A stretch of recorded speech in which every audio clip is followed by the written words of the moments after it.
नमस्कार दोस्तों, OCN network में आपका स्वागत है। मैं हूं ओमकार चौधरी। आज दो तीन घटनाओं पर चर्चा करेंगे।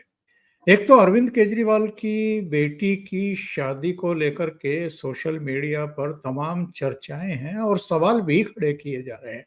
इनका एक पुराना 10-12 साल पुराना एक वीडियो वायरल हो रहा है और उस वीडियो में ये लोगों से कह रहे हैं कि भाई आम आदमी पार्टी के साथ जुड़ने की कुछ शर्तें हैं और ये तीसरी शर्त बता रहे हैं ये कि आपको सादगी के साथ बिना फालतू फंड के खर्च करने के बिल्कुल सिंपल वे में शादी ब्याह करने पड़ेंगे, वो अपनाना पड़ेगा। तो मैं कई बार कहता हूं कि जो इस तरह की ऊंची ऊंची बातें करते हैं वो कई बार हमें बहुत गहरे गड्ढों में पड़े हुए मिलते हैं। तो किसी की बेटी की शादी हो, बेटे की शादी हो, उसे शुभकामनाएं दी जानी चाहिए, सदिच्छाएं करनी चाहिए उनके लिए, उनका जीवन मंगल में रहे ऐसी कामना करनी चाहिए। लेकिन केजरीवाल के जो डबल स्टैंडर्ड हैं, ये जो पाखंड हैं, दूसरों के लिए आप कुछ कहते हैं, अपने लिए आपके कोई पैरामीटर हैं ही नहीं। ऐसे तो बहुत किस्से कहानियां हैं जब इन्होंने बच्चों के सिर की कसम भी खा ली थी, कांग्रेस से ना समर्थन लेंगे ना देंगे, फिर उनके सहयोग से सरकार भी बनाई, ना कभी बड़े घर में रहेंगे, बड़े घर की क्या जरूरत है, हम तो सामान्य घरों में रहेंगे। सिक्योरिटी को लेकर के भी इन्होंने इस तरह की बातें कही थी। तो तमाम तरह की बातें इन्होंने कर रखी हैं और सबको धता बताते हुए इन्होंने सब कुछ कर रखा है। एक तो इस पे बात करेंगे। दूसरे, आज मल्लिकार्जुन खड़गे की बिहार में सभा थी बक्सर में, हेलीकॉप्टर से गए थे और वहां की जो खाली कुर्सियां हैं वो बहुत कुछ कहानी बयान कर रही थी कांग्रेस के लिए भी, और बिहार में कांग्रेस की जो उपस्थिति है या जो उनके लिए समर्थन है उसको लेकर के भी उनका भंडा फोड़ रही थी। वैसे तो राहुल गांधी भी 2-3 चक्कर लगा आए, कन्हैया कुमार को वहां पर भेजा हुआ है, वो भी इधर उधर काफी बकैती कर रहे हैं, लेकिन राष्ट्रीय अध्यक्ष जा रहे हैं और उनके लिए कांग्रेस पार्टी भीड़ तक नहीं जुटा पाई। बहुत अपमानजनक स्थिति उनके लिए करके रखी गई। क्या संदेश और संकेत हैं इसके, जरा इस पर भी बात करेंगे। और मेरे साथ जुड़ रहे हैं आपके चिर परिचित बाबा रामदास जी। तो बाबा जी को जोड़ करके चर्चा को आगे बढ़ाएंगे। बाबा जी, बहुत स्वागत है आपका। नमस्कार। जय जय श्री राम। आपने तो अलग से एक प्रोग्राम किया है, अरविंद केजरीवाल की काफी सेवा की है और बड़े आनंद भी लिए हैं आप लोगों। एक वीडियो प्ले करता हूं, दर्शकों को भी दिखा देते हैं कि ये क्या कह रहे थे। और इसी वीडियो में नीचे की तरफ देखिए, सुनीता केजरीवाल के साथ किस तरह ठुमके लगाने की कोशिश कर रहे हैं।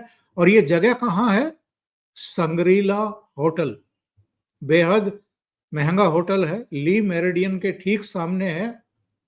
तो ताज है, मौर्य है, ली मेरिडियन है, संग्रीला है। संग्रीला आपको याद होगा, अमिताभ बच्चन ने एक पिक्चर का में काम किया था, चीनी कम।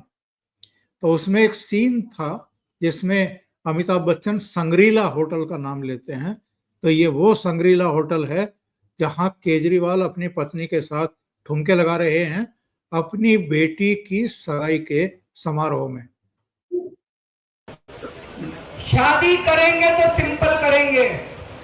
आजकल ये बड़े बड़े इतने बड़े बड़े पंडाल करोड़ों रुपए खर्च देते हैं जी, बड़ा दुख होता है। गलत तो नहीं कह रहा भाई साहब, करोड़ों रुपए खर्च देते हैं। तो आम आदमी पार्टी के युवा विंग से जो जुड़ेगा उसको सिंपल और साधारण शादी करनी पड़ेगी। अब सिंपल से मेरा, उसमें मैं डिटेल में नहीं जाऊंगा, आप जितना कम से कम कर सके उतना कम से कम करने की कोशिश करना। तो 5 स्टार होटल में शादी का मतलब कम से कम खर्च होता है क्या बाबा रामदास जी?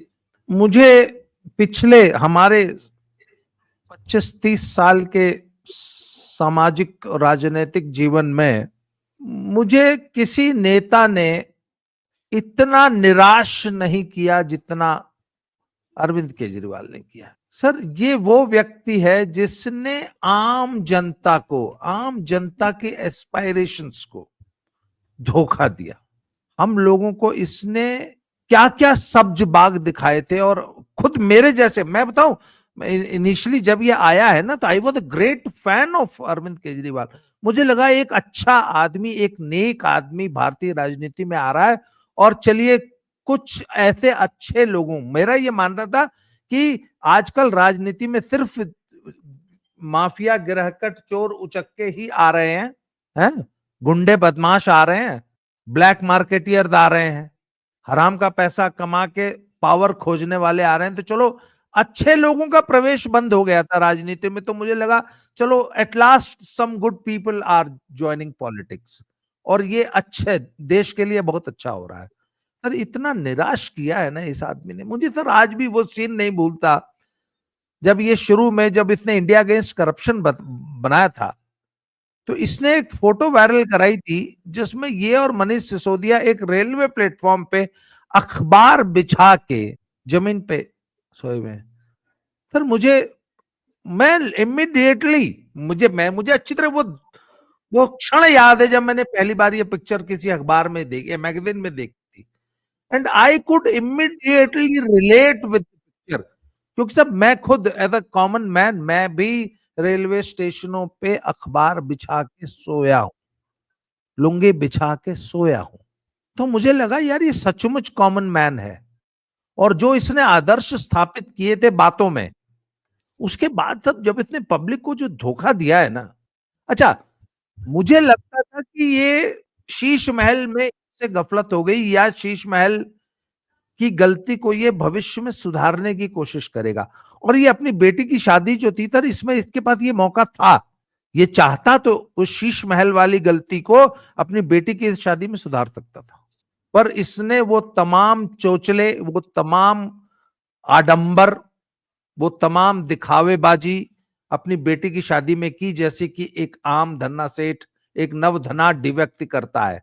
अच्छा, मुझे अच्छी तरह याद है संजय सिंह ने कितनी बातें बनाई थी जब मुकेश अंबानी के बेटे अनंत की जब शादी हो रही थी, और उसके फंक्शंस पे कितने सवाल उठाए गए थे। तो किसी ने मुझे बताया कि भैया, मुकेश अंबानी की जो नेटवर्थ है, या जो उसकी आमदनी है, उसका 0.0001% या उससे भी कम पैसा उसने अपने बेटे की शादी में खर्च किया, और वो आदमी अफोर्ड कर सकता है।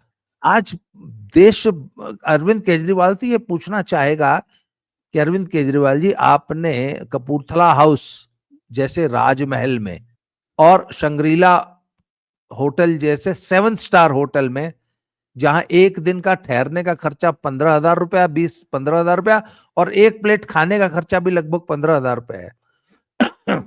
कुल 6 दिन आपके फंक्शंस चले हैं कपूरथला और शंग्रीला पैलेस में मिला के, शंग्रीला होटल में मिला के। तो आपने जो ये 15-20 करोड़ रुपए खर्च किया, ये कहां से लाए? आपकी क्या आमदनी है? आप इनकम टैक्स के कमिश्नर थे, उसके बाद आप ऐसा कौन सा बिजनेस करते हैं? आपका सोर्स ऑफ इनकम क्या है? And who is going to put up these bills? आइए, इनका खर्चा कौन वहन करेगा? पंजाब में तो ये चर्चा है कि सब ये पंजाब की आम बेचारी जनता जो है उसके सिर पे लाद दिया जाएगा। आप बताइए ना कि आपने कपूरथला हाउस को एक मैरिज पैलेस बना के रख दिया। इससे पहले वो मिस्टर चड्डा की शादी में 15 दिन तक पूरा का पूरा कपूरथला हाउस और नाभा हाउस, कपूरथला हाउस के पास एक नाभा हाउस भी है, वो भी पंजाब सरकार की प्रॉपर्टी है, ये दोनों जो है वो चड्डा जी को सौंप दिए गए थे, और अब 6 दिन के लिए ये अरविंद केजरीवाल को सौंप दिए गए थे बेटी की शादी के लिए। तब ये मैरिज पैलेस बना दिया इन लोगों ने। और दूसरी बात है सर, जो कल तक लोगों को ये शिक्षा दे रहे थे कि भाई सादगी से जियो, जो कटाक्ष करते थे मुकेश अंबानी पे, जो कटाक्ष करते थे शीला दीक्षित पे कि उनके घर में इतने एसी लगे हैं और क्या जरूरत है इतने बड़े घर की, वो शीश महलों में रहते हुए पकड़े गए, शीश महल बनवा के। और सिर्फ शीश महल नहीं, उसने एक ऑफिस भी बनवाया अपने लिए, वो भी उतना ही लैविश है, उसपे भी उतना ही खर्चा किया गया है, वो टैक्स पेयर मनी किया गया है। और अब जो है तुम लोगों को शिक्षा देते थे कि सादगी का जीवन जिए, इसका मतलब वो अखबार बिछा के जो सोने वाली जो पूरी वो थी, वो नाटक था, पब्लिक के आंख में आप मिर्च झोंक रहे थे। एक और तरफ बड़ा मजेदार फोटो वायरल हो रहा है जिसमें ये 26 जनवरी की या 15 अगस्त की परेड पे ध्वजारोहण कर रहा है। उसका जो फंक्शन है वो होता है दिल्ली में छत्रसाल स्टेडियम में। तो वहां पे ये अजीब से वो जो इसके कपड़े थे, इसका जो ट्रेडमार्क बन गए थे, है ना, ढीली सी पैंट, ढीली सी जैकेट आम और आदमी अजीब सा आम आदमी दिखने के आम लिए। आदमी की जो, सर आम आदमी को की फैंसी ड्रेस, ये आदमी उन कपड़ों में ये पब्लिक की आंख में धूल झोंकने के लिए एक झूठी इमेज क्रिएट करने का प्रयास करता था। और सैंडल पर फिर जुराब। इसका असली रूप, हाँ सैंडल पर जुराब, और इसका असली रूप अब देखा जब अपने 7 स्टार होटल में बेटी की शादी में शेरवानी पहन के। मैंने सबसे पहले चेक किया कि शेरवानी इसके साइज की है या 2 साइज बड़ी है, पहली बात। और एक चीज और आपने नोट की होगी, आजकल की शादियों में सर वो लड़के के पक्ष के लोग और लड़की के पक्ष के लोग बाकायदा स्टेज पे डांस करते हैं। तो वो उस डांस की बाकायदा एक के लिए कोरियोग्राफर जो है वो हायर किया जाता है। जैसे हाँ, वो उसकी एक ब्राइडल मेकअप के लिए प्रैक्टिस होती और है, उसकी थीम तैयार की जाती है, गाना हाँ, तैयार। गाने वाने की बाकायदा प्रैक्टिस होती है। तो वो जो डांस कर रहे हैं ना दोनों पति पत्नी, वो बाकायदा कोरियोग्राफ्ड है। और इसी तरह शादियों में आजकल मेकअप आर्टिस्ट की पूरी एक टीम हायर होती है, क्योंकि मेरी बेटी इसी लाइन में है। तो वो बताती है कि लिपस्टिक लगाने के 500 रुपए, साड़ी पहनाने के 1500 रुपए, और जूड़ा बनाने के 1000 1500 या कितने रुपए लिए जाते हैं प्रति महिला से। और बाकायदा मेकअप आर्टिस्ट की टीम आती है जो कि वेन्यू पे महिलाओं को मेकअप करके तैयार करती है। और ये लोगों को, अच्छा कोई कोई आखिर पब्लिक ये सवाल तो पूछेगी ना कि भैया तुम्हारा क्या सोर्स ऑफ इनकम है, तुम ये जो पैसा लुटा रहे हो 7 स्टार होटलों में इतनी महंगी शादी करके, आप भी ये बाबा जी कहां से कैसी कमाया बात तुमने? करते हैं। आप भी कैसी बातें करते हैं। वो खुद 12-13 साल मुख्यमंत्री रह लिया और पंजाब में उनकी गवर्नमेंट है। अभी वो विपश्यना के नाम पर पंजाब में होकर के आए हैं, उद्योगपतियों से मिल के आए हैं लुधियाना में। तो उनके लिए पैसे की क्या कमी हो सकती है साहब। शराब नहीं, घोटाला करके निश्चित ही रूप से निपटे सर, हैं। शराब लुटेरों के घोटाले में पास पैसे की कमी नहीं होती। जेल में रह करके आए हैं शराब घोटाले में। तो अब कहीं ना कहीं तो वो सारा घोटाले का जो भी पैसा है वो कहीं ना कहीं तो लगाएंगे ना। पर सर पब्लिक में ये पूरी तरह एक्सपोज हो चुका है। और मैं आज आपको बताऊं, पंजाब में इनका इस वक्त ये हाल है कि इन्होंने पंजाब में पहले इनका एक अभियान चल रहा था युद्ध नशिया विरुद्ध, वो तो फ्लॉप हो गया। तो अब इन्होंने एक नई नौटंकी अरविंद केजरीवाल ने और मनीष सिसोदिया ने शुरू की, शिक्षा क्रांति। पर शिक्षा क्रांति में ये आधे अधूरे बने हुए कमरे रेनोवेट की गई, टॉयलेट की सीट बदल दी गई, तो उसका भी बकायदा उद्घाटन हुआ और उसका भी बकायदा वो पत्थर लगाया गया और रिबन काटने की सेरेमनी हुई। तो सर इसके एमएलए और अपना मिनिस्टर जहां भी जा रहे हैं, अब पब्लिक ने इनसे दौड़ा के सवाल करना शुरू कर दिया। एक लुधियाना के एक लोकेलिटी में एक स्कूल में 3 कमरे बने थे। उन कमरों का उद्घाटन करने सर इनका लोकल नेता पहुंच गया। तो पब्लिक ने वहां इनको घेर लिया कि तुम बताओ ये कमरे तुमने बनाए हैं। सर उसका हुआ क्या था कि 8 लाख रुपए सैंक्शन किए थे आम आदमी पार्टी ने। उसमें 4 लाख की पहली किस्त आई, तो वो 4 लाख में आधे अधूरे कमरे बन के तैयार हो गए और फिर पैसे आए नहीं। जब पैसे नहीं आए तो एक लोकल एनजीओ ने पैसे लगा के उस काम को फिनिश कराया। जब वो काम फिनिश हो गया तो उस लोकल एनजीओ के नाम से उन 3 कमरों का उद्घाटन हो गया कुछ महीने पहले। अब आम आदमी पार्टी ने उन कमरों का दोबारा उद्घाटन किया और जिस एनजीओ ने वो पैसे दे के काम कंप्लीट कराया था उसका नाम इन्होंने पोत दिया और उसकी जगह नई वो शिलापट्ट लगवा दिया। पब्लिक ने दौड़ा लिया, पब्लिक ने घेर लिया कि ये तुम पब्लिक को बेवकूफ बना रहे हो। आज की तारीख में सर आम आदमी पार्टी का कोई नेता पब्लिक के बीच में नहीं जा सकता। पब्लिक घेर के सवाल कर रही है, और हालांकि उस पब्लिक में बहुत सारे किसान नेता होते हैं, किसान आगू और किसान यूनियंस ने एक अभियान चला रखा है कि आम आदमी पार्टी के किसी नेता, किसी पदाधिकारी, किसी मंत्री को सार्वजनिक जीवन में, समाज में नहीं घुसने देना है, टहलने देना है। इनसे हर पग पे सवाल करने हैं कि तुम ये शिक्षा क्रांति के नाम पे जो तुमने ये रिबन काटने का जो अभियान चला रखा है, तो सर ये आज की तारीख में आम आदमी पार्टी पंजाब में घुस नहीं सकती। मंत्री अपने विभाग के स्कूलों में जाने से डर रहा है कि पब्लिक घेर लेगी और सवाल करेगी, और हम उनको क्या जवाब देंगे। तो ये तो चलिए इनकी साहब, हालत है, और आम आदमी पार्टी की हालत बहुत ज्यादा खराब हो चुकी है पंजाब में। पूरी तरह अपने आप को अगर कोई एक्सपोज करने पे जी। उतारू हो जाए तो उसको आगे से केजरीवाल ही नाम दिया जाएगा।